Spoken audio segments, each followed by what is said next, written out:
country. Okay. She from there? She from the country, huh? Yeah, that's my nigga was. And you from Montana too? My dad was from Prentice. Friendly. Like 10, 15 minutes away.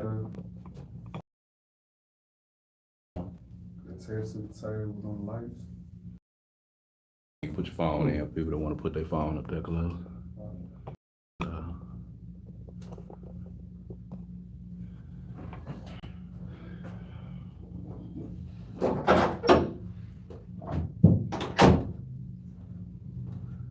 Like, can I step out the truck or something? Is it gonna throw up? Man, oh yeah, they gonna hear you. I'm just saying, is it gonna throw off? Or? Nah, it ain't gonna throw off nothing. You in here. You was in here.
What's like?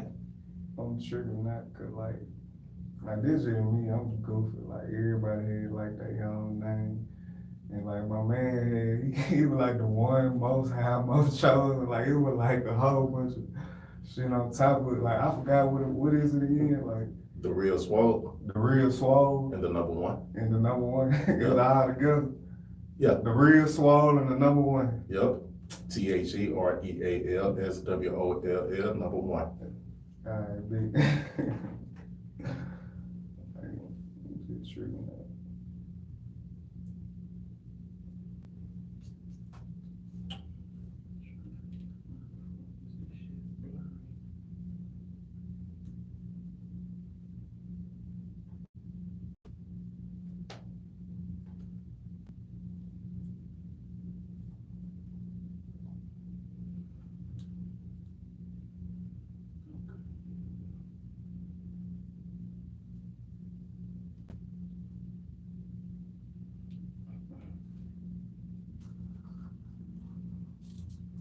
What's your password? It was Synergy Galaxy, and the password is good vibes only with capital G.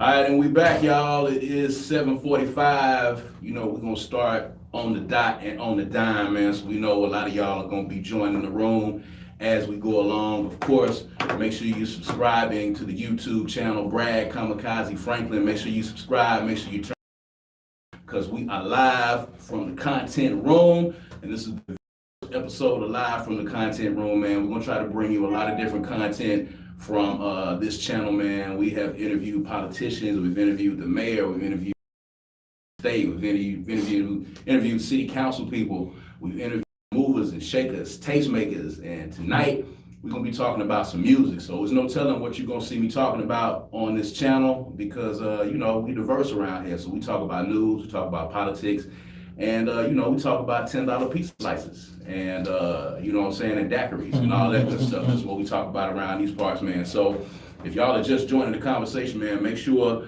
that y'all go ahead and share this link, man, get other people involved. The live chat is up right now, so if you got any questions or any comments, You can put them in the live chat, and I'll make sure that I ask our panelists, or I'll try to answer it to the best of my ability as well. I'm gonna be a panelist and a moderator at the same time. I got a few things that I want to say too as well. So, we're gonna go ahead and get busy right now. We're gonna go ahead and introduce our esteemed panel. I had to go get some of the movers and the shakers and the shit starters in the city that's always posting and talking about, music, Mississippi hip hop and music in the city, man. So, first of all, ladies and gentlemen, we got the Queen of the Jews right here, Queen of the Jews, the #1 shit starter, the fire starter on Facebook, light the fires and then dip out and disappear. We got Porschia Cooper in the building, and I can honestly say we probably got, maybe shit starter #2 or maybe #1A right here in the middle. We got the one and only man himself. We got Squirrel World in the building. I know a lot of y'all have been on the page and following them on social media, and you didn't know who was responsible for the shit starting. Well, right here in the middle, we got him on here. And of course, we got one of the vets of the scene, man. We got Big Swoll in the building, man. So we're gonna get into it, man. Let's talk about this Mississippi music thing, man. I just want to have a conversation. Let's talk. I want y'all to be candid. I want y'all to be honest. Is what we do from inside the content room, man. I want y'all to speak your mind. I want y'all to say what y'all want to say. We are live, but of course, the video is going to be saved and we're going to post it later. So it's going to be here forever. So what I'm saying? Say what you got to say and stand on it. So let's just get into it. We're going to talk about this Jackson music scene. We're going to talk about this Mississippi music scene. And Squirrel, I'm going to talk to you first because you always have a lot to say. You got a lot of people on your page. Put that mic around to you a little bit too. You always have a lot to say on your page, man. What do you see is wrong right now with the Jackson hip hop scene, man? What are we lacking? What are we missing? And what do we need to turn that page? Just to be honest, we ain't lacking, we ain't missing nothing. Okay, I like that answer. Just to be real. I like that answer. Only thing I can say, we ain't supporting harder. You know what I'm saying? That's the only thing I can say. Because other cities go through the same thing we go through. You know what I'm saying? We just smaller. The other cities bigger. So 10% of the people that support their artists, they good. You know what I'm saying? Cause put it like this, you ain't Texas. Texas got Dallas, Houston, San Antonio, all this right there with each other. And we just got Jackson. I ain't gonna say Jackson, we got people around Jackson, but Jackson. Everybody wanna migrate to Jackson. You know what I'm saying? But it ain't like Texas when people like you, artists might blow up in Dallas. He can go to San Antonio. He can go to Houston, but we can't go nowhere in Mississippi. So everybody from the outskirts just try to come in Jackson. You know what I'm saying? We ain't supporting harder. That's all it is. So support the problem. All right, what you think? I'm gonna have to kind of disagree. I feel like artists in Jackson, they need to focus on making music outside of Jackson. And not just for their neighborhoods and what side they're from. No doubt. Jackson also needs its own identity in a way. Yeah. Jackson needs to stop trying to be like Atlanta or get out of the mindset that everybody in Atlanta works together. It's a myth. It is absolutely a myth. But I'm gonna get into that in 1 second. Swoll, you come on in. Yeah, man, I think what both Porschia and Squirrel said, both are. Put it down, son. Bring it down. Yeah. There you go. There we go. I want to see your face, man. All right. I think what both Porschia and Squirrel said is correct, man. You know what I'm saying? They're right in their own regards. It's a mix of all of those things, but at the same time, I also think just to add to that is from a business perspective, even at the basic levels, it's always a hit and miss. You know what I'm saying? We've always had, a few artists to gain traction with a record here locally, maybe even outside of the city walls, but it stops right there. You know what I'm saying? And it's because whether they may not have the BDS or media-based registration, right, or may not be able to have the resources to go 3 to 6 hours, to the east, to the west, to the north, and to the south of here, right, to really just saturate, a 3 to 6 hour radius to make it make sense to where everybody outside of those areas are calling in saying, who is this cat? right. Why are you playing this? You know what I'm saying? So I think it's a combination of everything they've said, plus adding in the business element to it. You're breaking down a lot of metrics too. We're gonna talk about it in 1 second. If y'all are just joining us right now, we on YouTube Live. We live from the content room. The chat is up, the live chat, so you can ask some questions. You can make some comments. You know, y'all are talking about Mississippi music every day, Jackson music, what's going wrong, what's going right. You know, this is your chance to get your gripes out. You know, of course, this video will be up later in its entirety, man, but we live right now. And we got all the shit starters at the table, man, so y'all got a chance to, you know, to really actually talk to them in live time. So, Swoll, you were delivering a lot of metrics and you were talking about a lot of analytics, and that's something that a lot of artists, you know, do not look to. Something that a lot of artists do not work on, and it's something that a lot of artists don't take important. Why do you think, because talent has never been our problem, Never. what do you think needs to happen for cats to learn, to start understanding the business and understanding how vital those analytics are, and being able to, you know, check streams, being able to check views, being able to check plays, being able to check out where your records are getting, you know, played at, you know, all of the metrics that come with, you know, playing a record or getting a record drop. You know, what's gonna have to happen for them to start taking it seriously? They got to make a decision to take it seriously. You feel me? Mm-hmm. Like all of these different things, like when it comes down to it can sound like to an artist, it can sound like foreign language. You know what I'm saying? But they have to really make a decision to say, okay, what do these things mean? You know what I'm saying? What's gonna make me track down who's, like you said, who's playing my record, where they're playing it, you know, who their core demographic is, you know what I'm saying? And, you know, to, like I said, it can sound foreign to a brand new artist, you know, but the resources, the people who have the know-how, they're out here. But I think just being frank, I think the marketplace is so diluted with cats who say they do X, Y, Z, but they really don't do X, Y, Z, and they get a bag from an artist and they run off and they don't give the desired results. Then now the artist is like, they're not believing nobody, you know what I'm saying? Or they can, what they think is an overnight success on the internet. Man, this artist just came out of nowhere. They're on the radio, they're on TV, they're doing all of these different things. Shit, what did they do? Right. Like, what's the blueprint? Right. You know what I'm saying? Not realizing that the blueprint is true. Understanding how to check Shazam, seeing where people are listening to your music, you know what I'm saying? All of these different things, and then targeting those highly hit areas and saturating them because the listener is there. So if you saturate where your listeners are, then you have a greater chance at success and just saturating. Right. So Squirrel, I'm interested in knowing, I know a lot of, you know, people watching are interested in knowing, you built a really big platform and you started out from scratch. So what prompted you to start the Squirrel World page, and how long did it take for you to get to where you at right now? What did you do to help grow your brand? Before I get into that, man, I'm still ain't where I want to be. Just to No be doubt. honest. No doubt. Just be honest. I'm still ain't where I want to be, man. They're my guys, man. They like my brothers, so I was like, man, I'm gonna be their promoter. You know what I'm saying? I'm gonna promote them. I started, man, like 2 months straight. I'm promoting their stuff heavy. Boom, boom, boom, boom, boom. Then I started getting messages. Out the blue. Man, post me. And I'm like, I don't know what you. I post, you know what I'm saying? I'm gonna post. Then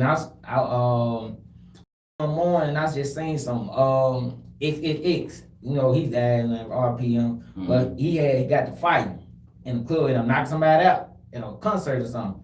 And I posted, and the view went from like in 10 minutes at 500 views. I'm like, what? Yeah. So I'm like, man, let me get on into this blog and stuff, man. You know what I'm saying? Cause that's what it is now. I'm a blogger, dude. I ain't gonna even lie, I'm a blogger, man. Right. I blog, bro. Like a lot of people don't understand. Like I had to learn. Like I used to be in there when people like, I'm from Jackson. Right. Everybody, man, when I used to post stuff and people be like, man, it's Squirrel, man. I'm like, alright. When I see them, it's up. You know what I'm saying? I had to learn how to be like, man, it's social media, bro. They ain't mad at Squirrel, they mad at Squirrel World. Right. I had to learn it. Right. Cause man, it had plenty of times I done walked up on somebody and say like, oh, what they was you was saying on the internet, and then I had to like chill out. I might get myself killed playing around because somebody said something on the internet. But I had to realize it's just the internet. They ain't, like I said, they ain't mad at me. They mad at Squirrel World. You know what I'm saying? Right. But sometimes it do get past that level. You know what I'm saying? But you still gotta be a man and walk away. So what's some of the biggest questions that you get, man? What are some of the biggest gripes you get in your inbox? Because now your platform is grown, and you said you're not where you want to be. You're still growing, but you know what's some of the biggest gripes that you hear artists come to you with? can I help them get signed? I can't help nobody get signed, man. Oh all my I can do is put you in a position to get signed. I ain't gonna even lie. I don't even tell people, like, I real like get labels to call my phone, man. But they asking for a certain artist. I can't, when they ask for a certain artist, I can't be like, nah, forget that artist, man, check this artist out. They ain't trying to hear that artist. They trying to hear the artist they call and ask for. You know what I'm saying? So I don't give them their number and stuff like that. I let them know how what noise they making in the city, what noise they making in Mississippi. You know what I'm saying? That's all I can do. You know what I'm saying? They can run with what I say and take it into a big time label. But I ain't gonna lie, it ain't no big time labels. It's them little labels that can make you a big time artist and sell you to them big labels. You know what I'm saying? It's them labels like that. You know what I'm saying? But hey, I'm just here to help promote the music in Mississippi, man. Cause like you said, man, the talent here. You know what I'm saying? Like Swoll said, I don't even think it's about the business no more right now. I don't even think about the business no more right now. And it's all about the business once you get in there. But you gotta make a hit first. You gotta make a hit first. If you ain't making no hit, what you worried about the business for? You gotta make a hit first, man. That's what I tell artists all the time, man. Stay in your lane, but if you gonna stay in your lane, make a hit in your lane. Make a hit. Now, if you gonna make you're gonna make club music, make a hit for the club. If you gonna make vibe and chill music, make a hit for the vibe and chill music. You know what I'm saying? Stop trying to switch it up cause somebody tell you, man, you need to do this, you need to do that, man. Just stay in your lane. I promise you, you ain't gonna blow. But you gonna see the momentum, you gonna see the more followers, you gonna see the more views. When you gonna see when you go to the mall and you go place and people be like, oh, you so and so. They gonna boost your they gonna boost your confidence. You know what I'm saying? Right now, just keep doing you. You ain't gotta worry about the business problem. I tell niggas all the time, but don't worry about that business right now. Make you a hit. Then when you start getting that a lot of talk, your name and the buzz and stuff like people calling your phone. Now it's time to learn the business. But right now, you can't learn the business and focus on music too. Right. You know so Porschia, you know, you started really kind of getting yourself immersed in the music scene. You go ahead and take us down, man. You know, how did you start getting involved in and kind of listening to artists and now getting to the point where artists reach out to you and, you know, ask you to post their music or, you know, ask you to give you their opinion on their music? You know, talk about how all of that started and got to the point where it is now. Honestly, I don't know. Even when you asked me years ago, what do you do? I want y'all to know too, by the way, I don't know how long ago that was. That was years ago. That was like, it might be 8, maybe 6, 7, 8 years ago, because I observe and I watch everything. I see everything, and I always make note of it. So I always saw Porschia commenting on music and making comments about music, and I just inboxed her and I was like, what do you do? She was like, nothing. I just listen to music. You know, I'm just a fan. So, you know, at the time, you know, I was like, okay, and I kept watching and I was always saying to myself, whenever I get in a position to get in a situation, I'm gonna have Porschia come and be an A&R because she really listens to music and digs in and knows what's happening. And that was like years ago. So for all of y'all that is just getting tuned in, of course, I already saw years ago that she was getting herself hip to the music. So what's the biggest gripe you hear from artists? Because I know they get in your inbox crying and whining a whole lot. So, you know, what's their biggest gripe when they call you? Lately I can say, honestly, no artists have, you know, reached out to me like that, probably like in a few months.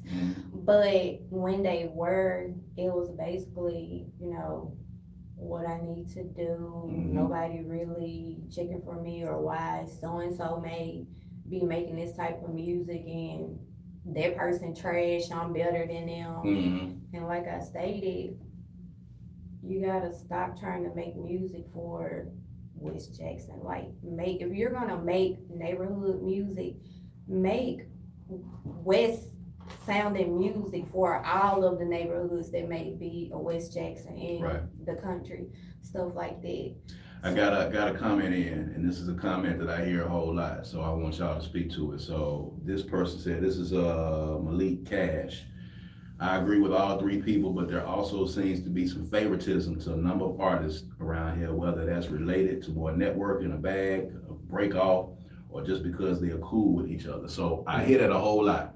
And I'm gonna say my piece, but I'm gonna let y'all speak on it. And Porschia, I'm gonna start with you and we can go down the line. And appreciate Malik Cash for dropping that comment. And if y'all watching, drop your comments and questions. So I hear it from artists a lot, y'all. You know, it's favoritism. everybody is rocking with this artist all the time, and this artist get the look, and these artists do this, this, and this, and it's favoritism. So do you really feel like that's the case with a lot of artists? Yes, because I show favoritism towards certain artists. And why do you show favoritism? You cannot blame, in a way you really can't blame the critic for that, nor the artist. It's like one artist, music is subjective. So this artist may connect with people more than this other artist do. You may be a backpack rapper, I don't connect. Somebody may not connect with a backpack rapper, and they may connect with the trap rapper. I mean, it's just the way it is. People don't always be biased. What you think about that, Swoll? I got two things. First off, you can't make nobody like your music, man. They like, like she just said, they like trap music, they gonna like trap music. You know what I'm saying? You can't even get mad about that. And the second thing, man, you better let somebody show favoritism to these artists, man, cause I'm telling y'all, if one artist blow out of Mississippi, everybody out of here. I'm gonna tell you like that. I promise you that's exactly how it gonna work. If one, like, I ain't gonna lie, with Dear Silas, he made noise. And it shined light on Mississippi. London made noise. Everybody show favoritism in London.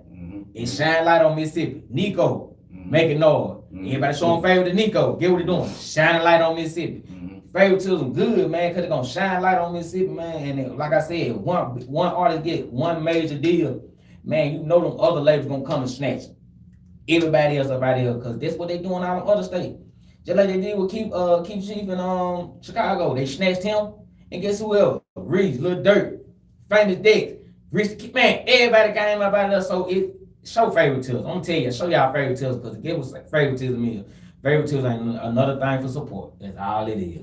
Swoll. So, just to piggyback off of what you just said, is that really favoritism, or are those artists actually working? Meaning, check this out. Meaning, they're dropping the music, they're making hit records, and the people are gravitating towards it. So now, it looked like favoritism, but it really ain't. Yeah, you know what I'm saying? Because, like you guys said, I think favoritism is gonna be out there. It's gonna happen. You know what I'm saying? I mean, shoot, you got certain artists who make certain records, certain music. You know what I'm saying? That jumps in the club. That people are going to the club to want to hear. They want to get drunk to it. They want to dance to it.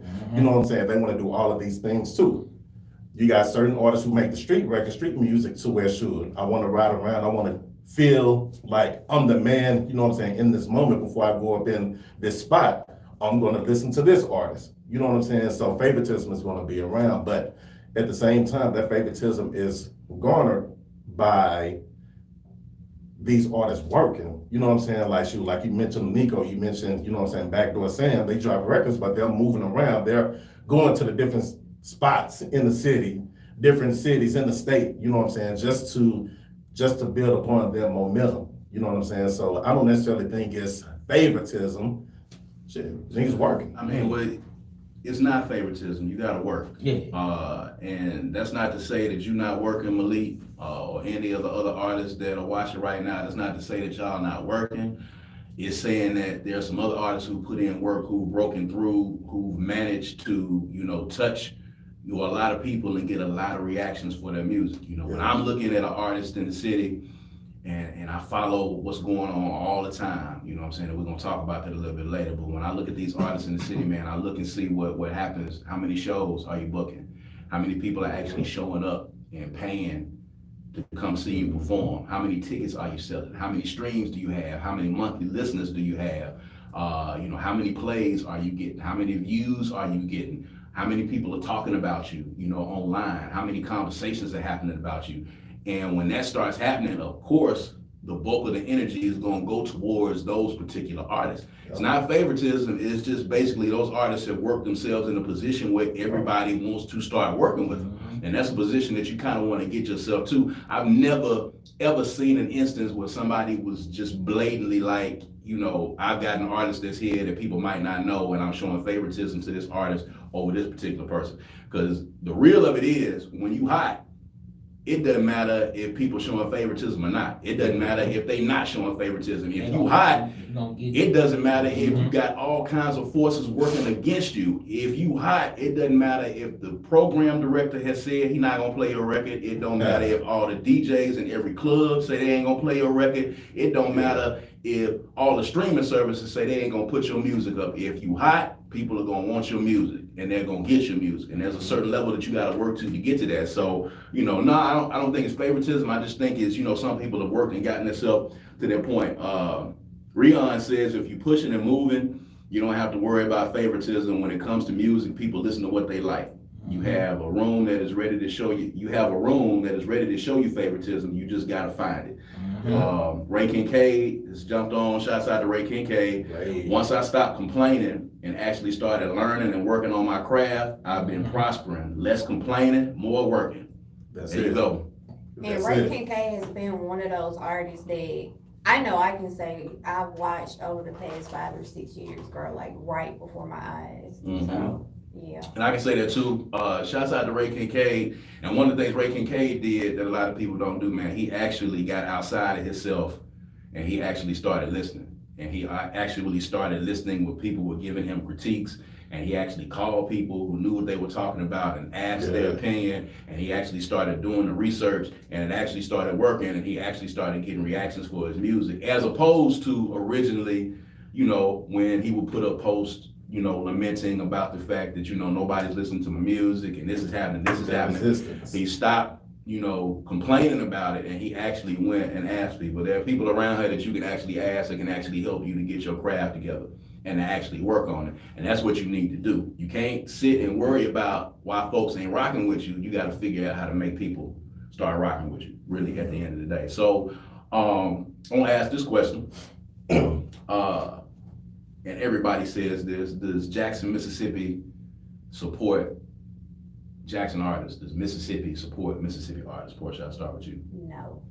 You don't think so? No. Okay. Because if artists got the support that they wanted, or some of us feel like they deserve, then somebody will be out of here by now. So no, and I see it on the internet all day long. Some people may say, "Oh, I don't support this artist because what side of town they from. I don't support this artist because I don't like the way they dress, or I don't support this artist because of the type of music they make. They only make music about backdooring and sliding, stuff like that." So, Squirrel, what you think? I don't think that, man. Like I said, people like what they like. You can't make nobody like your music. Ain't nobody gonna support if you don't like your music. It just you gotta stay in your lane, and the people that's in your lane gonna support you. Don't worry about the other people support you. Just do your thing, man. I always tell people not Jackson, but Mississippi is a monkey see, monkey do state. They gonna catch the wave of anybody that's hot.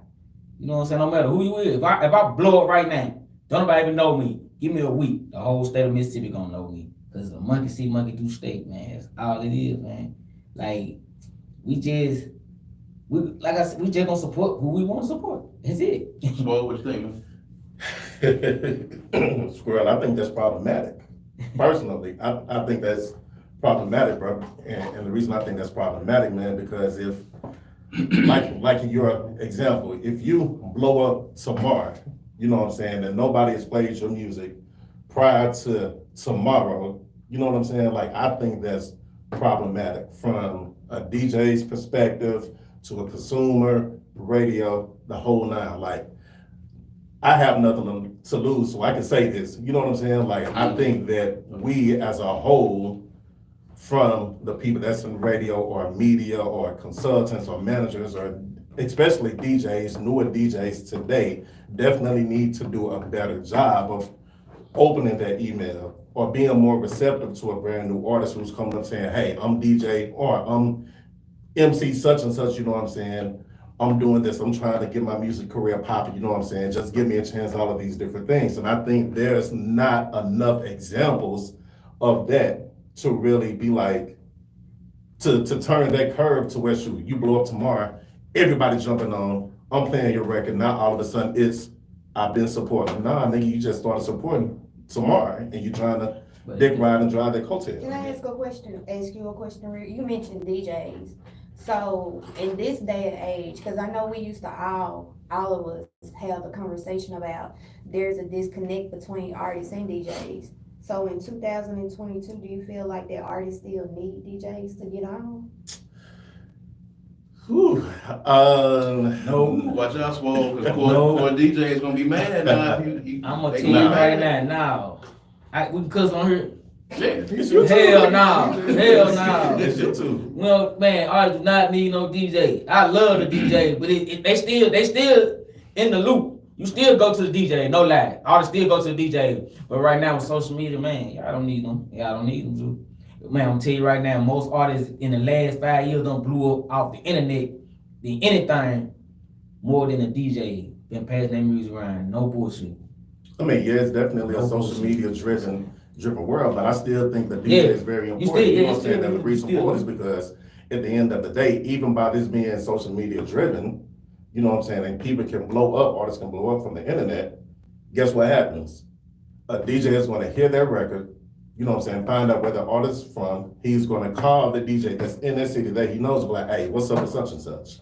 You know what I'm saying? I'm telling you what I know because it still happens. Not saying that But it's not necessarily But- important. But if the DJ hear that song on the internet, better believe that bitch on iTunes, and better believe the DJ done went and got it off iTunes, now it's gonna roll in the club no Yeah, matter but guess what. what? I'm You telling still, you still have to foster that relationship, especially when it comes down to radio now, especially what's going on in radio now.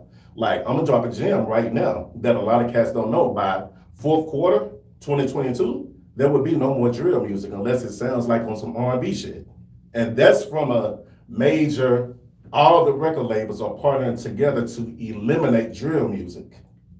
So, they're not gonna be able to eliminate it because They can't eliminate it, they're but- not gonna be able to eliminate it. I mean- But you know, and I'm gonna say this because you know we got a lot of DJs that are very influential in Mississippi. You know, the president of the core DJs is in Jackson. You know, the creator of the Violator All-Star DJs, you know, with Chris Lighty is in Jackson. Mhm. You know, we got Asiatic Black here. We got DJs that are connected with the core DJs and Violator All-Star DJs, and they have always been. So they are a very important part of the culture. Yeah. Are they absolutely, positively, 100% necessary for you to be able to get your music out to the people? no. No, yeah, that's what I'm saying. Because you can go directly to the consumer now because Spotify and Apple Music and you know all those and YouTube, all those things make it available for you to go directly to the consumer, and you don't have to go through anybody to get that done. Now, is that to say that they're not DJs breaking records in the strip club right now, and they're not DJs Yeah, they breaking records in the still club? doing Yeah, it. they still are. You know, and they still doing their thing. People still, you know, hitting the DJs off to make their money. But at the end of the day, if you an artist that's not in that particular lane, Yeah. Mhm. you don't necessarily have to do that. Yeah. And that's the real honest to God truth with it. You know what I'm saying? That's just evolution. It has nothing to do with trying to take the power away from the DJ. That's just evolution. Now, as far as support goes, I tell people all the time, you're right, people support what they like, but at the end of the day too, you know, I've seen artists get support. Yeah. I've seen artists in the city get support. I've seen artists who have packed out clubs and sell tickets and get people reciting the words of their song and get people buying their merchandise and get people buying CDs. I've seen it personally. So I know that it happens. So when I hear it all the time, I tell people, well, don't say that Jackson doesn't support, don't say Jackson doesn't support Jackson artists. Yeah. Say Jackson doesn't support you. Put it like this. Right. You know what I'm saying? Go ahead. Put it like this. I'm an artist. I got my support. My family, my friends, everybody support me. But guess what? I want Mohead Mike to support me though. But he ain't support me. That's when they gonna say the city don't support me. And here's You the got thing. your support. You just want to support from the people that's big. You want support from the people that's it. That's the main problem. Yeah, that's Not the main that problem. you don't have people that fuck Yeah, with you you. got support. The people that you want to fuck with you don't fuck with you. So now you saying, now yeah. you're mad. You know, at the end of the day, I tell artists that all the time. you got to stay in your lane, man, and you got to cultivate the support that you do have. I tell people all the time, man, you know, stop trying to rap for everybody. Stop trying to appeal to everybody. Find you a lane and find your niche audience, and you cater to that audience. That's what you do. Tyler Perry said this shit on Black as Fuck on Netflix, and it's something that's always stuck with me. You you know, they were telling him like, man, you know, you making these movies are doing X, Y, Z. It's like Tyler Perry said, man, fuck everybody. I got my audience and I make my movies for my audience. And that's it, period. Whoever else come. Yeah. But I'm gonna make my movies for my audience. So when you make your music, you're making your music for you and your audience. That's it. You find your audience, you cultivate that audience, and stop trying to rap for everybody else. If you from West Jackson and you rapping for niggas in West Jackson, you can't worry about whether or not niggas in North Jackson is really fucking with your music or not, or you can't really worry about if your record is getting played in this place or that place. If you are a rapper that's not talking about street shit, you can rest assured you're not finna get played in the club. You're not finna get played in the club. People ain't gonna be talking about you on Squirrel World pretty much, although you know you do kind of look out and try to find everybody, but for the most part, you're not gonna get heard on Squirrel World. But you gotta cater to your audience, and you cultivate that audience, and that's where you make your money at. People trying to rap to everybody, and basically when you try to rap to everybody, you rapping to nobody at the end of the day. So that's kind of how that works. So I asked this question, the infamous Atlanta question, that's still being talked about. Squirrel, you put some stuff up on your page, you know, we talked about it in the Untitled group.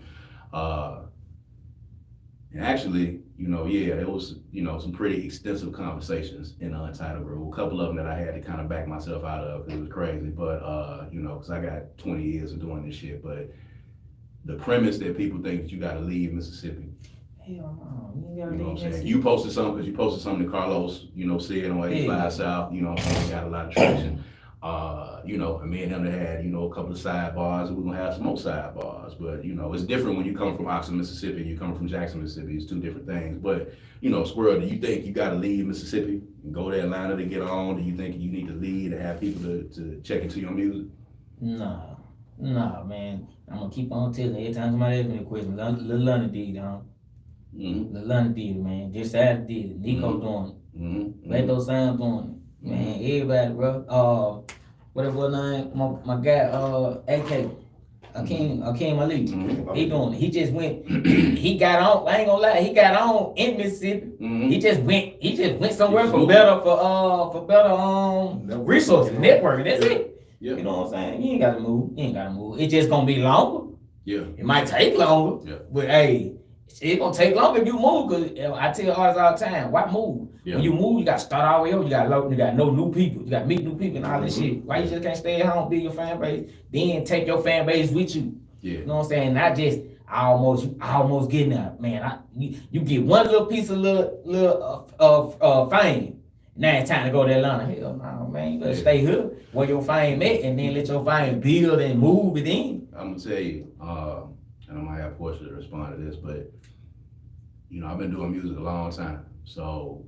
You know, I was going to Atlanta back, you know, before a lot of motherfuckers have been started going to Atlanta now. And I've sat in studios with people, with artists from Atlanta, with producers from Atlanta, who have told me implicitly when we had these conversations that Atlanta niggas don't really be fucking with each other like that. Yeah. I had a dude argue me down in this group, and I had to back out the conversation again because they swore that I didn't know what the fuck I was talking about when I know. And I have sat with artists and I've sat with people in the industry. Atlanta does not fuck with Atlanta in the way that y'all think that they do. It is a myth. It is a perception. It's a facade. They do not. It is a facade. Certain people fuck with certain people. Certain people on certain levels fuck with people on certain levels. But the unity that y'all swear is in Atlanta, and this is not just Jackson. I have seen Memphis. I have seen Nashville, I have seen New Orleans, I have seen Dallas. All of these cities have artists that make posts about Atlanta. Atlanta is unified. If you was as unified as Atlanta is, y'all be in the same motherfucking place that y'all at right now. Because Atlanta ain't unified. That is a myth. It is a perception. It is not true. It does not exist.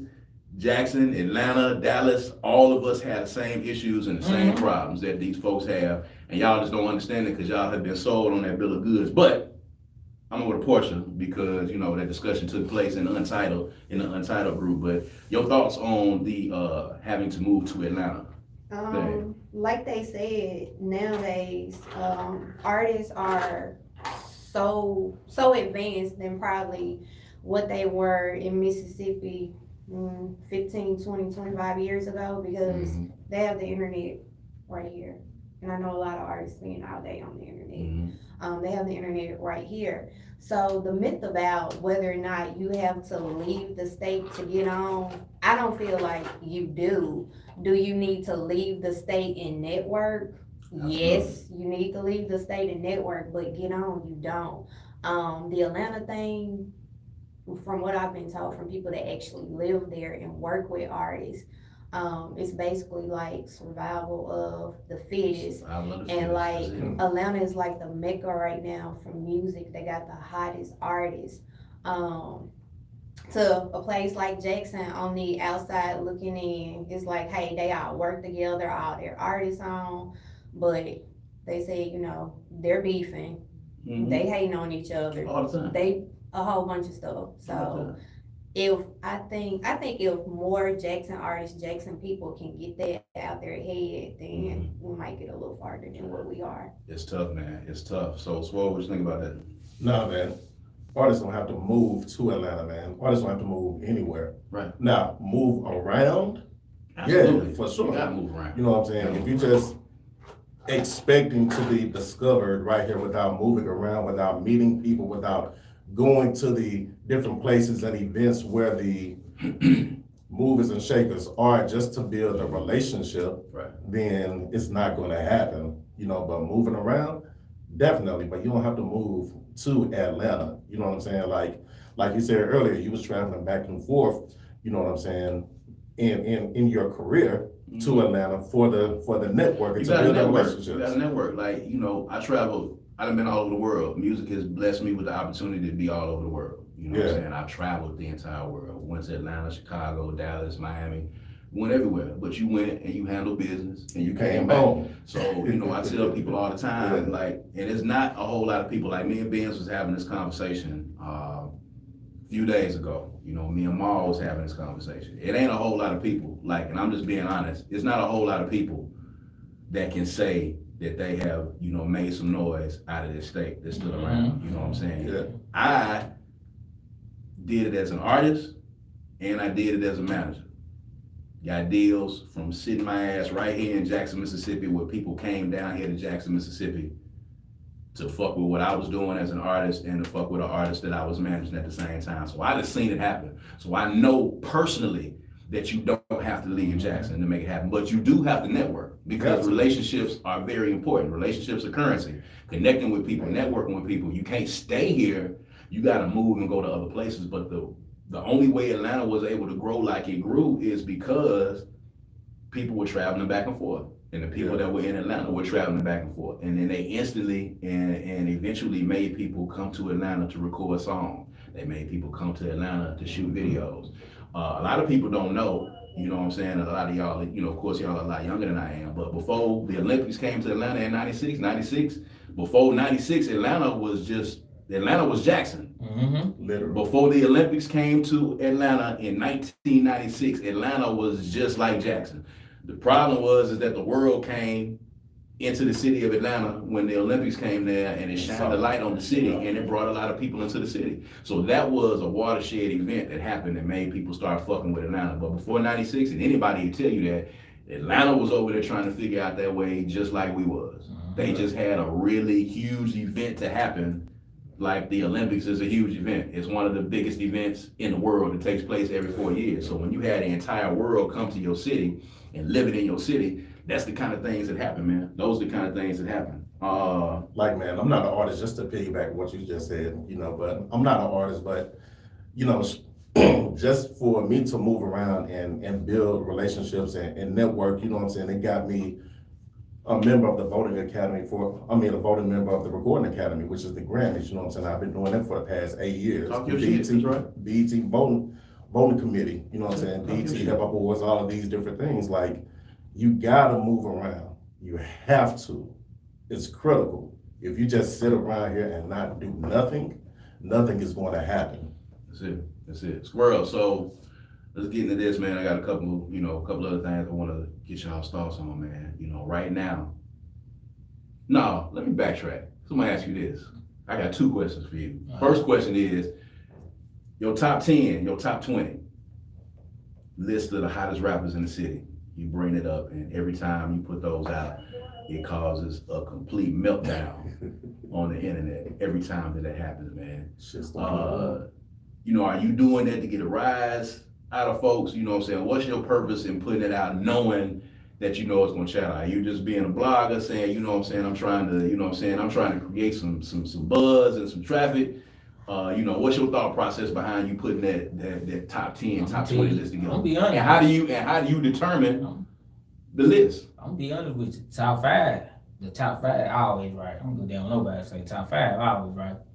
But so you saying your top 5 always right across the board every time? Man, You gonna stand on it? I'm gonna stand on it, bro. I don't care what nobody say. I'm gonna stand on it. Oh, okay. I'm gonna stand on it. All right. But man, I do it for the traffic. Cause it's gonna bring people to the page and look at what's going on the page. I might post 3 artists before that post. So now they're like, they see all, they're like, man, what you posting? Blah, blah. They mad. Now let me go check his page out. Now they done ran into 3 artists. Now these 3 artists I posted before, they got a new fan. It's analytics, man. It's internet, man. You gotta work it, man. You gotta work. People think I'm being biased. I don't even look at it like that, man. I look at it, I'm trying to get this artist seen, man. I'm trying to get Swoll seen. Swoll on the post right before I post this. So guess what they gonna do? They mad. Let me go check your page out. Swipe up. Swoll rapping. Oh yeah, you got your fan, bro. People don't know how the internet work. You know what I'm saying? You know what I'm saying? I'm gonna tell you right now, top 10, the top 5. All right, for sure. So y'all heard it right here now. Top 5, right, for sure. Squirrel World say his top 5 is solid, and he gonna stand on it every time. All right, Porschia, the top 10 list, because you always post them, and folks come to your page to talk about it. So the list when they come out, because it happens annually. We talk about this all the time. I hadn't did a list in about 5-6 years. Mm-hmm. But you hear about it when it comes out. They always ask you about it. So what do you think about the effectiveness of the list coming out? It's good marketing. Mm-hmm. It's good marketing. Like he said, it get artists heard. Like then artists, they put themselves out there. They be in the comments going crazy, dropping links. Listen to my music. That's I'm all out it of is. this song. You don't support me. It's just That's all it's it just is. drawing traffic. That's all it is. But people think that we do it to start stuff. But They be that's starting a not- lot of shit. He can start what he wants, but I'm gonna tell you, like I said, There that you top go. 5 right. You gonna stand on it. I'm gonna stand on that top 5, that You top gonna 5 stand. right. We're gonna talk about it in 1 second. So the list, Swoll, what you think about it? Man, the lists are funny to me, man. Just to see the reactions from artists, man. You know what I'm saying? But I get what Porschia is saying now. You know what I'm saying? It's the psychology behind it. You know what I'm saying? And like Porschia just said, people get in such of a artists get in such of a frenzy to it. Like she said, they dropping links, all of these different things, and me looking at it, it's like, damn, a list now makes you work. Like, not saying that an artist isn't working prior to that, but the passion, the drive, I'm better than this artist. So now the competitiveness is kicking in, which is good. That's how it goes. Not saying that you're hating on the next man, but I got to get on this list because I know I'm better than this artist. So now they're being discovered. It's like, okay, let me check you out. If you that dope, let me check you out and see what you got. The one thing I found though, man, is really kind of weird. The niggas that's really working and really got some good music and really got a team and really working, man, they don't be sweating the list. They don't really sweat it. I promise you, guess what? They don't tell you that. I mean, internally. Because I'm gonna tell you personally, conversations take place. Yeah. Conversations do take place. They just don't take place in a public forum. Yeah. The problem I got is when, a cat get on the thread and be like, such and such should be on the list. Well, that's you. Don't get under the post and name yourself. You already telling me that, you know what I'm saying? Like, don't name yourself. Like, at least call your boy and say, hey man, go under the list, man, and tag me under the list. Now, when you under there and you done got to the point where you tag yourself under the damn post and comment under the list, man, Crazy. like, I already know you whack at that point. Because if ain't nobody talking about you, like if a list come out and you don't have a whole bunch of people coming in co-signing and saying this is somebody that needs to be on the list or this is somebody that's good, then it's a problem. When you got to go under the list and name yourself, then it's a problem. at the end of the day, and we understand that the list, you know, it's good to drive traffic and it's good to motivate a lot of people, and it does motivate people behind the scenes. A lot of people don't talk about it. I know, I've been in them conversations, I've seen it, you know what I'm saying? It happens because as MCs, you have an ego. And if you don't have an ego as an MC, you probably don't need to be doing it. But if you're rapping, if you're doing your thing, you know, that's gonna touch you a little bit. But for the most part, most of the cats that I know that's really working, they not gonna respond openly and publicly to the list. You know what I'm saying? They gonna come back. So, you know, I'm gonna go down the line right now. Portia, who the hottest cats in the city right now? Or if there any people outside of the central Mississippi area, who do you think is the hottest right now? Why do you think they the hottest? Now I'm gonna give my opinions on that when y'all get done. Honestly, I probably can name about 3 people. Okay. I mean, you know, honestly, who you think the 3 hottest people right now? I'm gonna say 4. Okay. For good measure. Yeah. Nico, Mm-hmm. Backdoor Sam, Mm-hmm. Mohead Mike, Mm-hmm. and Akeem Ali. Okay. That's fair. That's fair. Squirrel. Nico, Mm-hmm. Backdoor Sam, Mm-hmm. Mohead Mike. Mm-hmm. Y'all sleeping on BBN.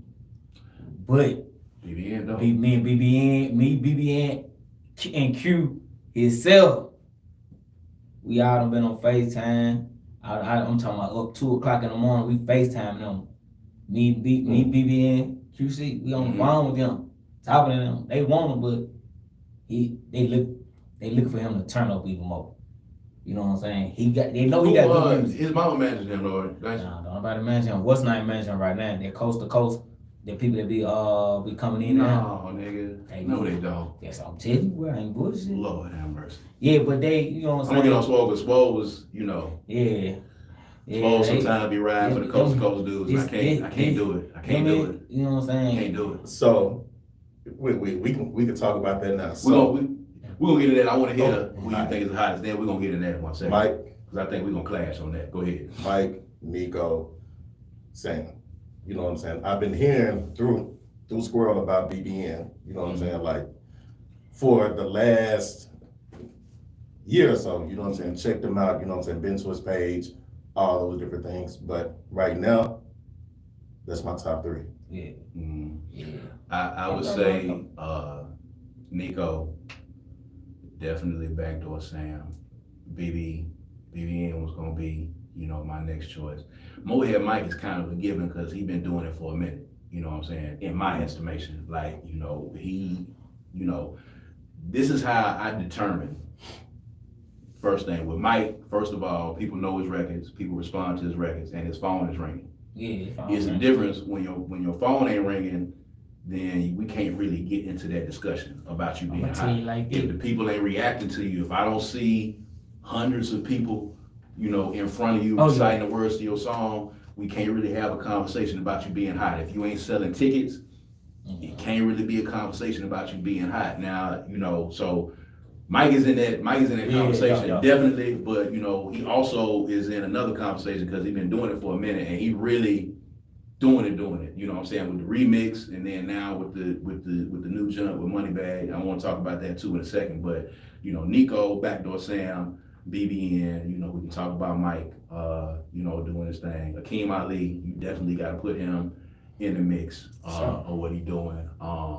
You know, honorable mention, you know, Toot is dope. Out West Toot, you know what I'm saying? Out West Toot is dope. And you're gonna have to look out, I'm just gonna tell y'all right now, you're gonna have to look out for Parkway and Ant 200. You're gonna have to look out for them, you know what I'm saying? Like, for real. You're gonna have to look out for Parkway and Ant. And you know what I'm saying? I heard through the grapevine and Maul finna drop some more shit. So, you know, that's gonna really change the whole climate of what's going on when he get ready to do what he's doing. But, you know, Nico and Backdoor Sam really off the top. They the hottest in Mississippi right now. You know, your phone gotta be ringing, man. Your phone gotta be ringing. People gotta wanna pay you to come rap, and the people gotta buy tickets to see you rap. People gotta recite your words in the crowd when you rapping. Your phone gotta be ringing. It's gotta be a whole lot of different factors that's determinant about you being hot. And if you're not doing that, then you're not hot. It's not like you can't get hot. But right now, the people that we naming right now is really doing it. Now, if you know how long that's gonna be maintained is a different question. Cause you know I was having this conversation with a lot of people. Man, that door closes, that window closed real fast, and it's closed on a lot of cats. You know what I'm saying? It's closed on a lot of people. So that door closed real fast, and you got to have a playmaker. If you don't have a playmaker in place to help you get to that next level, it's gonna be a problem, and that window gonna close on you. So you know all the people that we done listed, you got to get you a playmaker. If you ain't got a playmaker, it's gonna be a problem at the end of the day. You was gonna say something? Oh no, well I don't say it like this. I don't read no door closing on folks because nobody want to take no deal. I don't care. I'm gonna tell you like I tell ours all the time. I don't care what it is, bro. Take that deal. It's a win-win situation. You gonna learn to not to make a bad deal no more, or you gonna win in that deal. But the thing about that is though, if you make a bad deal, squirrel, you know, it take a long time for you to get out the money. Now, here's the thing. Deals ain't a bad thing if you're doing it and you have a partnership. Because I tell people all the time, you know, we did a partnership with Dear Silas, with Sony, and he gonna be straight for the rest of his life.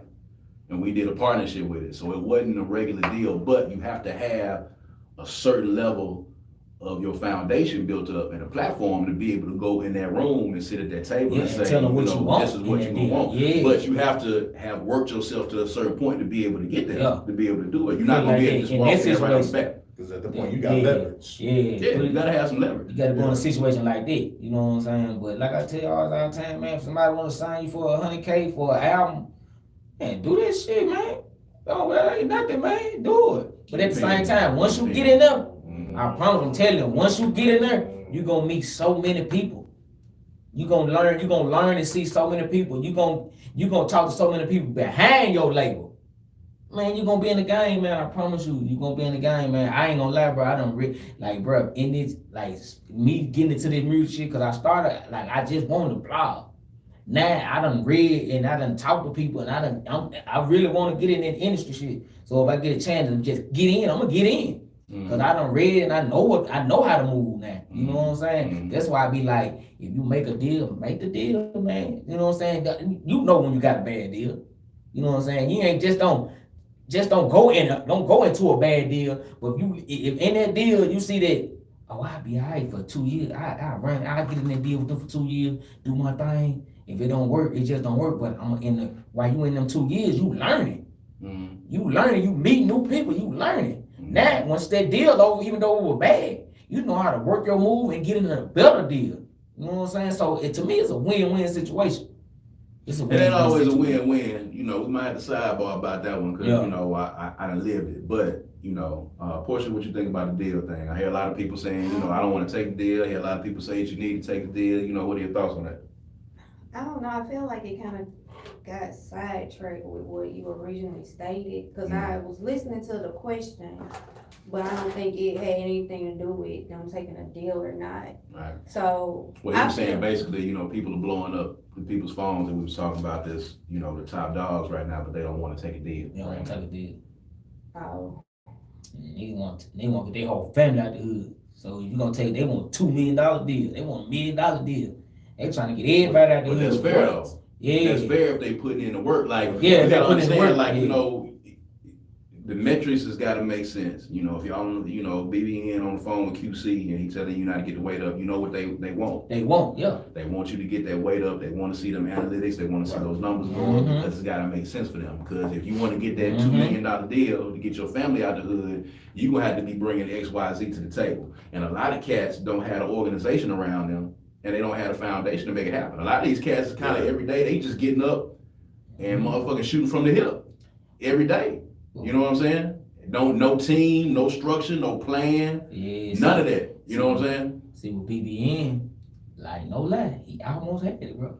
It's one little thing messed him up, and it was the rights of that song.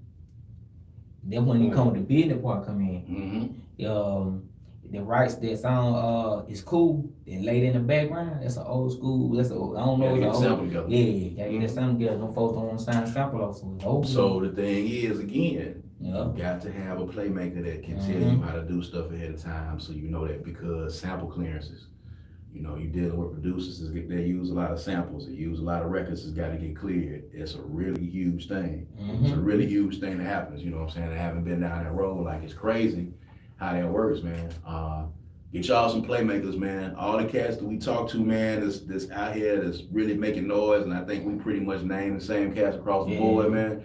Get y'all a playmaker, man. Get y'all a playmaker. If you don't have any structure, if you don't have a team, if you don't have a platform, if you're not organized with a plan, it's gonna be a lot harder for you to get to that next level, and that window gonna close on you. You know what I'm saying? It's gonna be a real tough thing. I gotta ask this question too, and I want y'all to give me y'all honest opinion, because I was having this conversation with cats. Flashing money, the cats around here that's really making rap money, and the cats that's flashing other money in their videos while they rapping. Because that's a real big thing for me. Because it's a difference between having money, and it's a difference between that and making rap money. Who y'all around here think is making rap money? Not money that they making, that they flashing by whatever means that you making it. We're not gonna discuss it. But whatever means you make it, who in the city is making rap money, making money off of the industry and money off of their music? The ones we name. Backdoor Sam, Nico, you see they doing a show every weekend. 3 shows, Friday, Saturday, Sunday. You know what I'm saying? Then you got Mohead Mike. You see him doing shows every weekend. Oh, ain't no doubt. You got King Malik.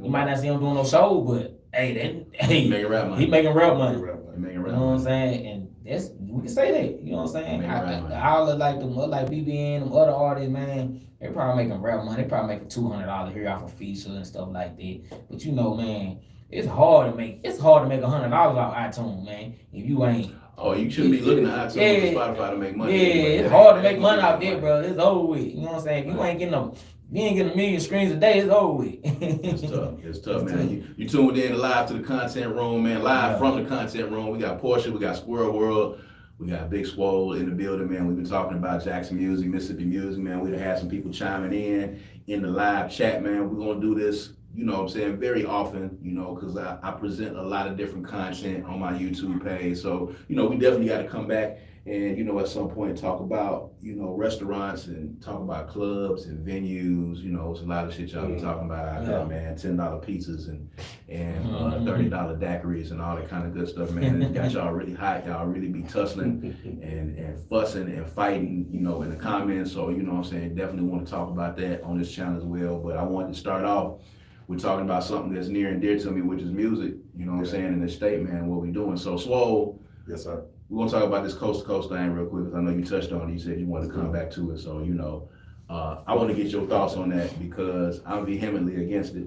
I think it's one of the biggest scams ever to exist in the world. But I want to get your thoughts on it, because you might have a different outlook on it. So this is how I look at situation like coast to coast. You know what I'm saying? Like, you know, they're definitely my people, you know what I'm saying? So I'm not gonna speak anything bad to them or about them. That's fair. You feel me? That's fair. But how I look at it is, and I guess it's because I have that insight and I know who's who, you know what I'm saying? So and like the bigger events, like their conventions or whatever in Miami, I like going to them because I know a lot of people see on a source like Power 30 is gonna be there. You know what I'm saying? And I wanna put whomever I'm dealing with, whomever I'm managing with, my whole mindset is I'm gonna put you in the circle that I'm in, use me as the credibility to open the door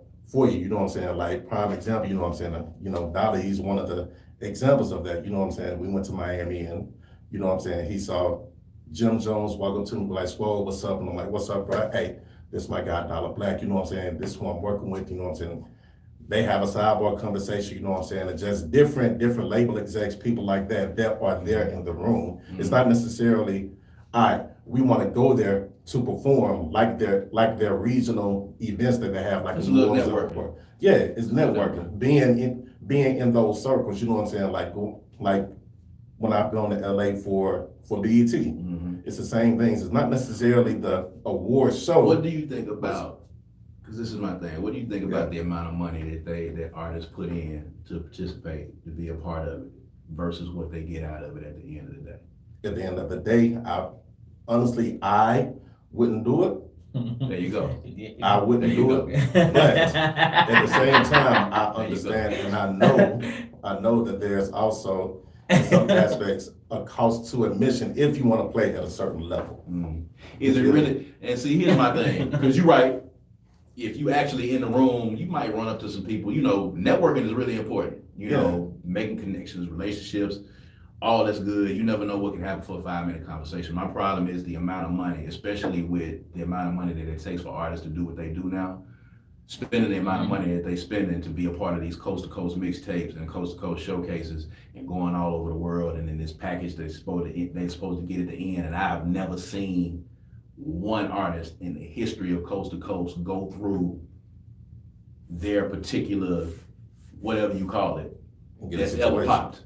Yeah. Ever. Never seen one. Because for me, you got to show me somebody that's popped. Show me a reason why I should be spending money with you. And that's what I tell everybody, even artists that's listening to me right now. When people come to you and say, give me money to do this, and I'm going to put you on this, and we're going to put you here, and we're going to put you on this chart, or we're going to do this, or we're going to put you in front of all these people. You need to be able to show me somebody that's went through your rigor, that you can point to, that you can say, this person. If you can't say, well, shit, Duke Deuce went through here, Meek Mill went through here, this nigga went through here, this nigga went through here. If you can't tell me that, then what this is amounting to at the end of the day is you taking my money and putting your money. You know, it's like, you know, we won't call the Def Jam, you know, A&R's name, but you know who he is. That's continuously come to Jackson all the time and do these showcases where people done paid $300 to go perform in front of this particular Def Jam A&R, and they took all that money and put it in their pocket when you know. You know what I'm saying?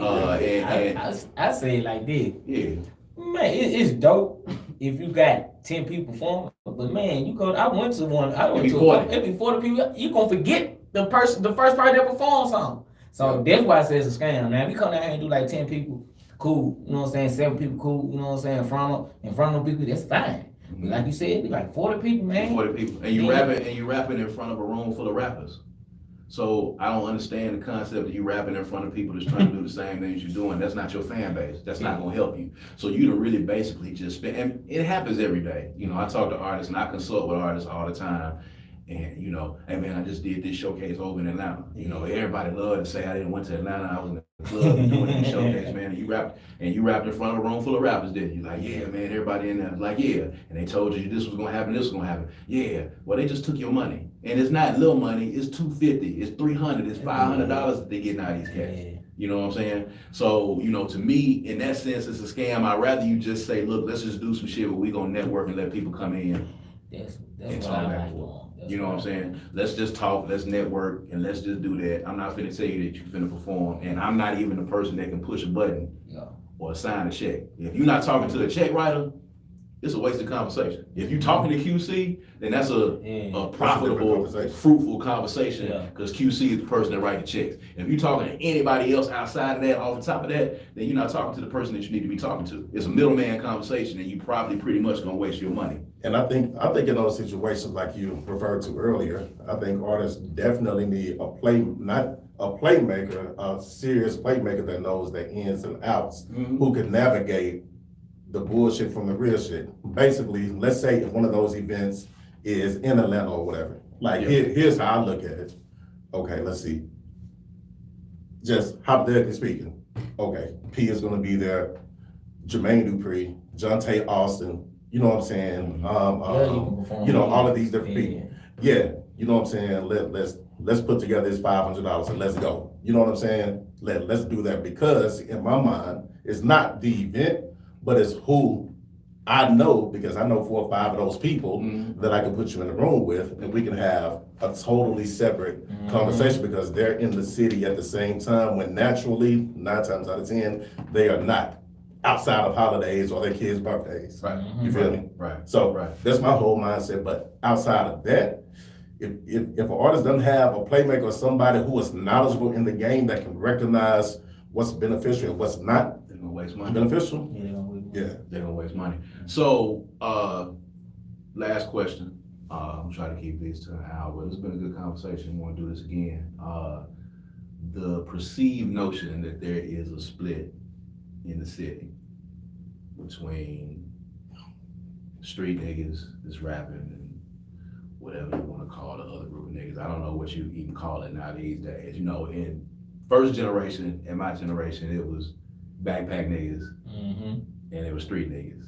And then you had a few hybrids that was kind of like in between. So now, you know, it's a lot of festivals coming up, and we got to talk about the Go Nuts Fest, because that's why we got you here. So we definitely got to have you talk about that and why you did that. But, you know, a lot of people, you know, with Jackson and Music Week or Jackson Fest, and a lot of these big things is coming up, you know. Well, you know, why they ain't call me to get on here? You know, they got favorite these niggas doing this, and, you know, they got all these, and, you know, these sides ain't represented and all that kind of shit. So what do y'all think about this perceived split? Portia, I'll start with you and just go down the line.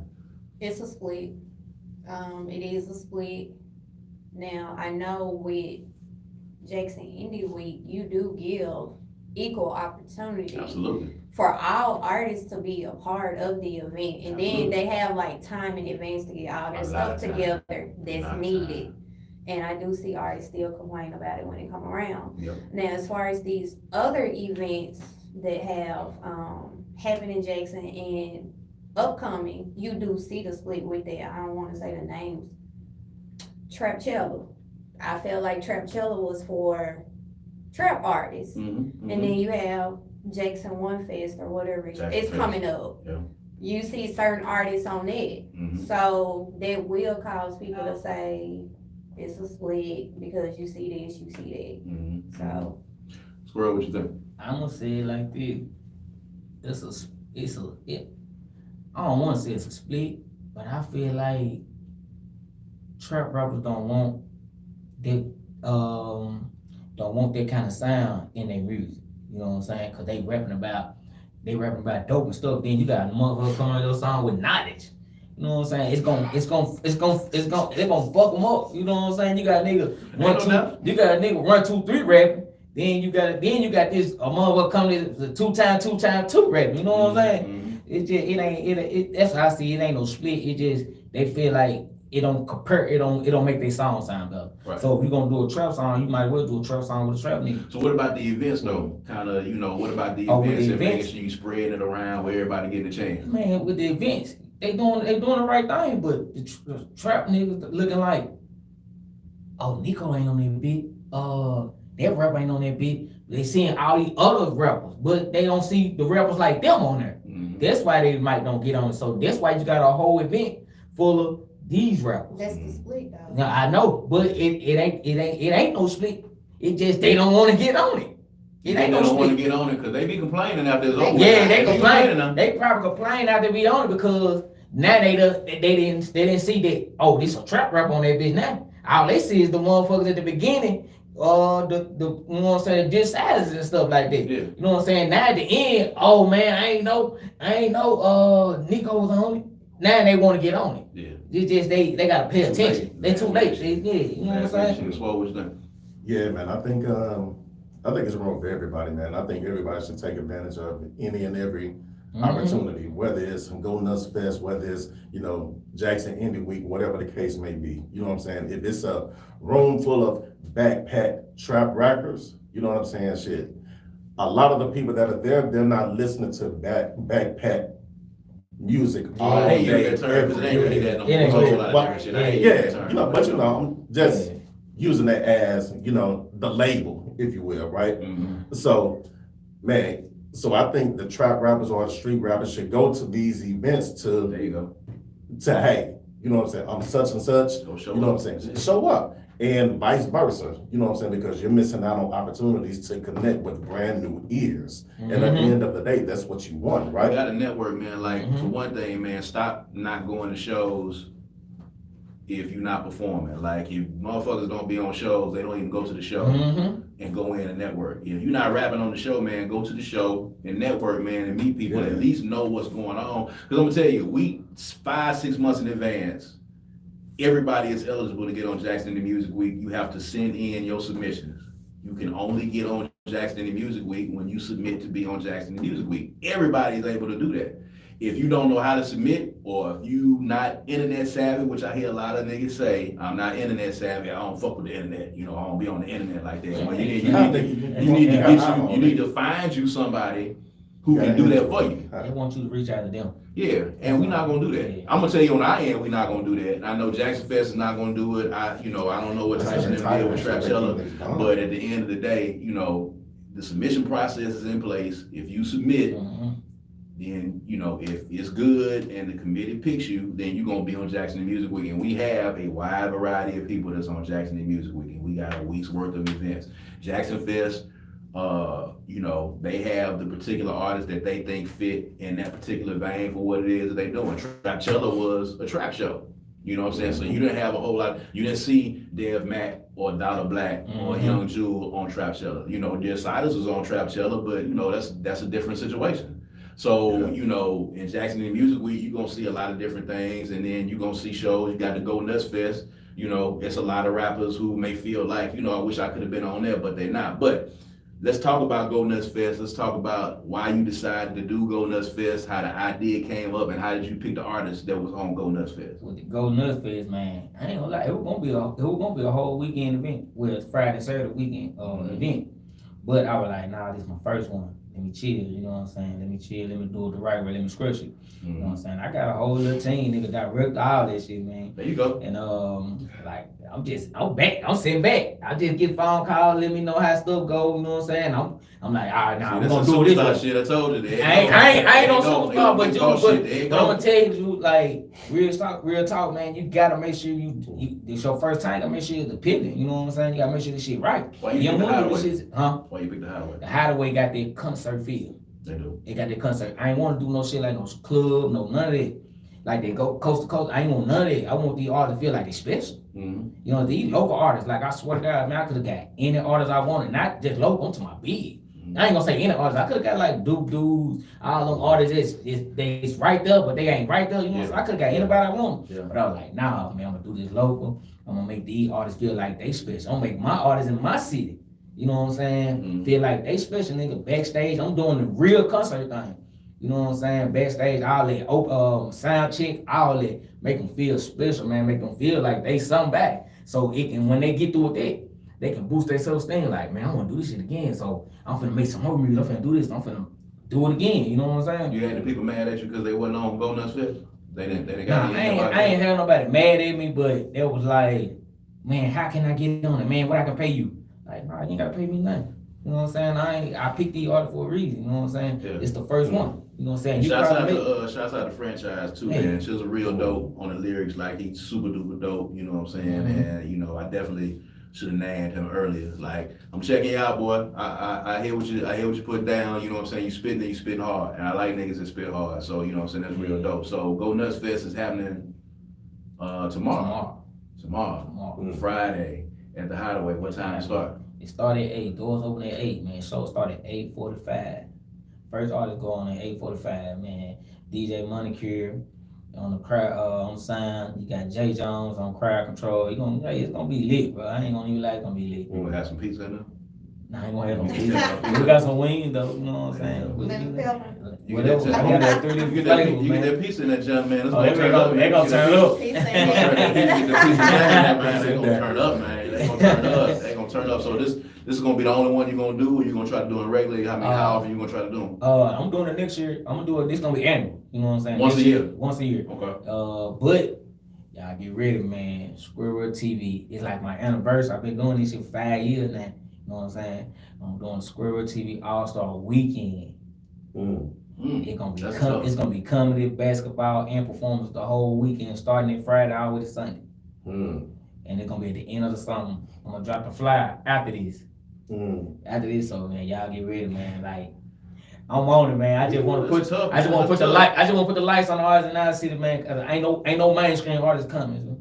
Like I said, I got the money to burn in it. Mainstream artists. Said he got the money to burn. I want to that too. You can say that. I want to highlight that part of your set. You said he got the money to burn. So you know, there you go. But you know, pizza all around for everybody.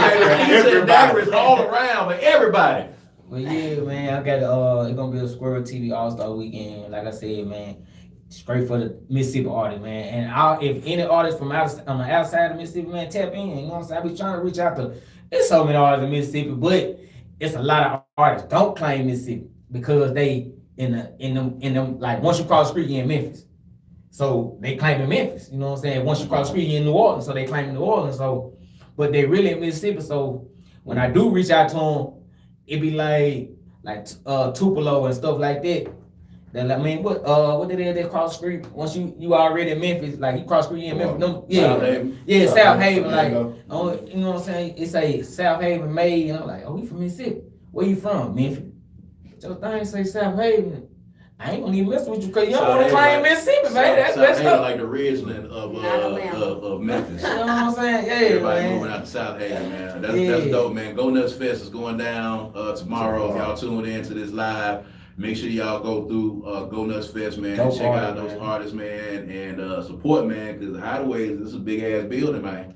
Yeah, man, we're gonna try to peg it out. That's a big ass building. We don't peg it out, it is what it is, you know what I'm saying? But hey, I want all. Yeah, that's what I'm saying. That's the one thing I tell about folks, man, when you do something in this town, like, you know, people really sit back and they expect some fuck shit to happen. Yeah. But when you're consistent and you keep doing it and you showing people that you're not gonna stop, that's when the support is gonna come. Like if you're doing an event, don't stop and quit after 6 months. Don't stop after the first time you did it. Don't stop after the second time you did it because it's gonna take time for you to build up what it is that you're doing.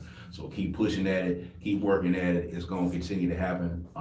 You know what I'm saying? I'm glad you're doing it. When you gonna do another from the tree to the from the trees to the street? Yeah, we wanna do another album. I'm gonna do another album this year.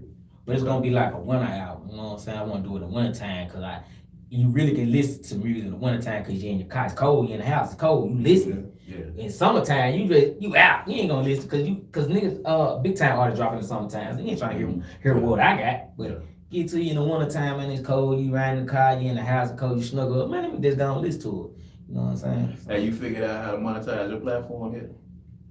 Totally, all the way? Not all the way, but it's lovely. Like I ain't gotta work. I ain't working like 3 years, man. But like you said, I'm trying to monetize it. You know what I'm saying? Yeah. It's hard because I ain't gonna lie. It's hard because I'm in Mississippi because people feel like you from Mississippi.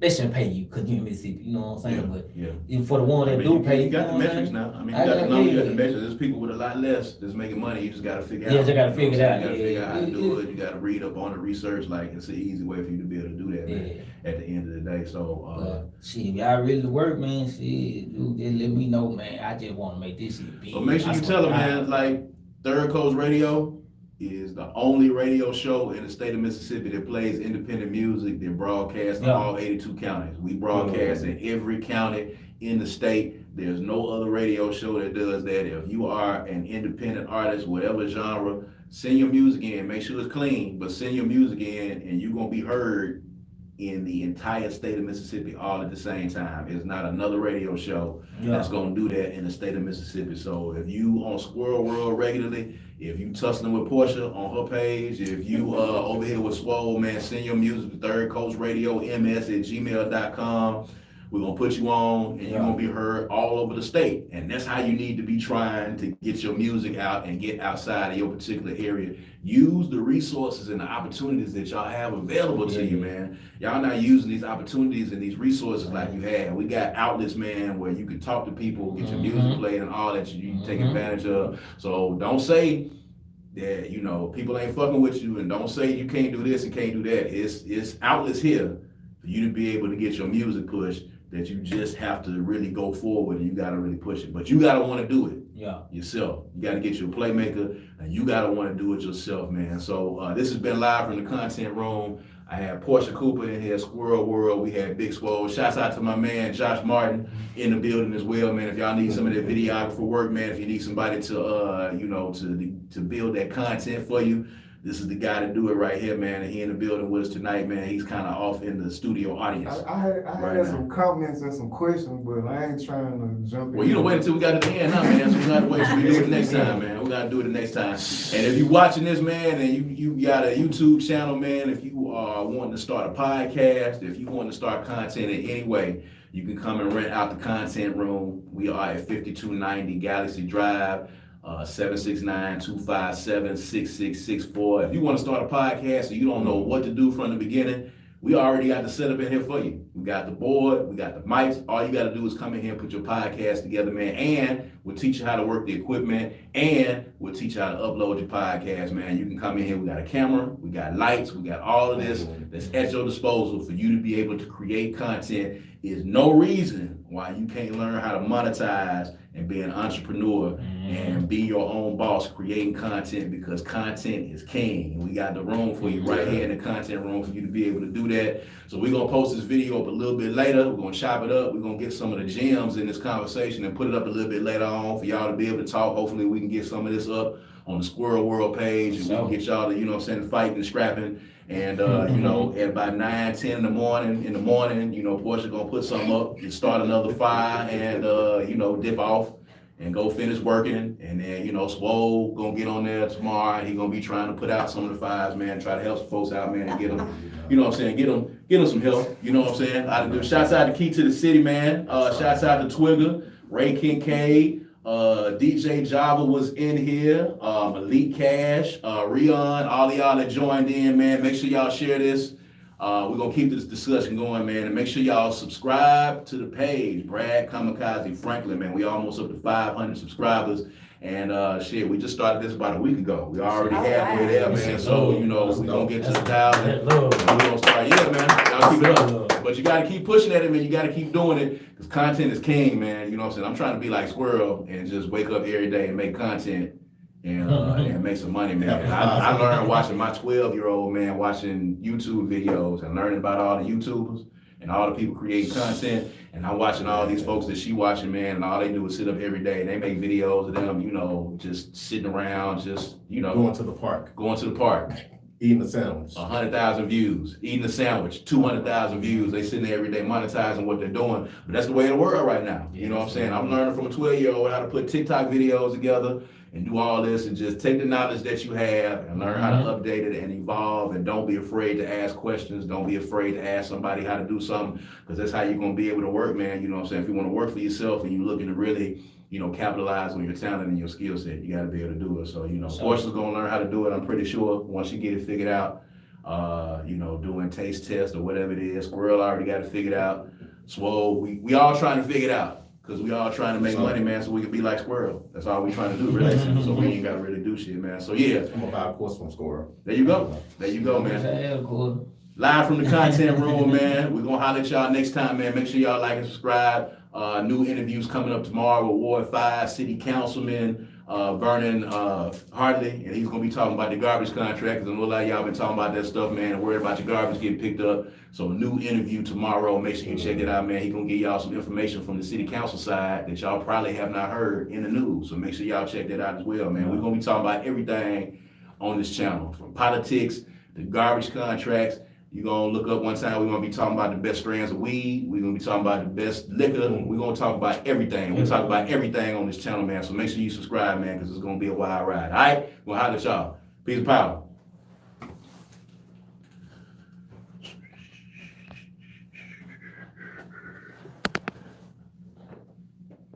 Yeah, I did have some.